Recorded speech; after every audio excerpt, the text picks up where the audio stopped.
আমাদের জীবনে কি কি বড় পাপ করেছে। জনপ্রিয় ইসলামী বক্তা আবু তোহা মোহাম্মদ আদনানকে ঘিরে সম্প্রতি সামাজিক যোগাযোগ মাধ্যম ও ধর্মীয় অঙ্গনে ব্যাপক আলোড়ন সৃষ্টি হয়েছে। ঘটনাটি শুরু হয় তার স্ত্রী সাবিকুন নাহার সারার একটি ফেসবুক পোস্টকে কেন্দ্র করে। 2 অক্টোবর ওই পোস্টে এক বিমানবালার সাথে আবু তোহা মোহাম্মদ আদনানের অবৈধ সম্পর্ক এবং তার প্রতিষ্ঠানে নারীদের সাথে অবাধ মেলামেশার অভিযোগ আছে বলে দাবি করেন তার দ্বিতীয় স্ত্রী। পোস্টটি মুহূর্তের মধ্যেই ভাইরাল হয় এবং ব্যাপক আলোচনা।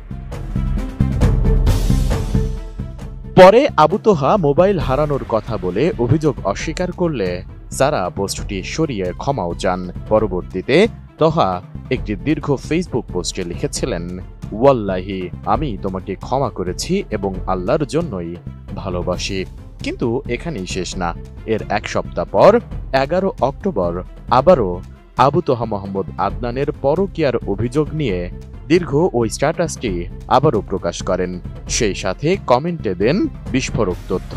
এমন অবস্থায় এবার স্ত্রী সাবিকুন নাহারের অভিযোগ অস্বীকার করলেন আলোচিত এই ইসলামী বক্তা। নিজের ফেসবুক আইডিতে দেওয়া এক পোস্টে তিনি জানিয়েছেন, কোনো পরনারীর সঙ্গে তার হারাম সম্পর্ক নেই। সোমবার আলোচিত এই ইসলামী বক্তা তার পোস্টে লেখেন, কাবার রবের শপথ, আমি জিনাকার নই। মোহাম্মদের রবের কসম, আমি ব্যভিচারী নই। যার হাতে আমার প্রাণ তার কসম, তারা আমাকে যত অপবাদ দিয়েছে তা থেকে আমি মুক্ত। কোনো পরনারীর সাথে আমার কোনো প্রকার হারাম সম্পর্ক নেই। পোস্টের শুরুতেই তোহা লেখেন, স্বামী স্ত্রী একে অন্যের জন্য মহব্বতের পবিত্র পোশাক। পোশাকের কাজই সতর ঢেকে রাখা, যদিও তা ক্ষত বিক্ষত হয়।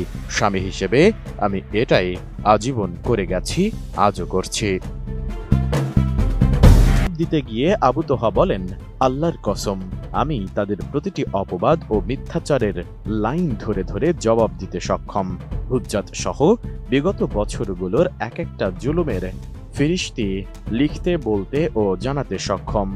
আমি করিনি আর করবও না। করেও আপাত দৃষ্টিতে কোনো লাভ নেই, কারণ সমাজে ইউসুফের ভাইদের চোখের পানির দামটা